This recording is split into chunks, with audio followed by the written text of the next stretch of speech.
Guess what? We're in Philadelphia, Pennsylvania, and yes, that is a real palm tree behind me.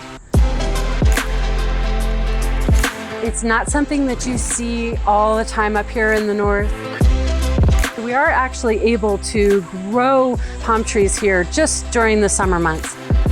This tree is treated almost like a seasonal annual, like a flower that you would use in your pot. So you're planting them every spring, and then in the fall, the tree is removed and composted. During that summer months when you're out and around the pool, it's a really great focal point. We've had a lot of clients who have wanted to recreate that feeling of a resort at their pool. We actually brought in nice white sand on the base of the palm tree. And it just gives you that feeling that you're at the beach. For people who are entertaining, it is really a wow factor. You feel like you're at that resort instead of in your backyard.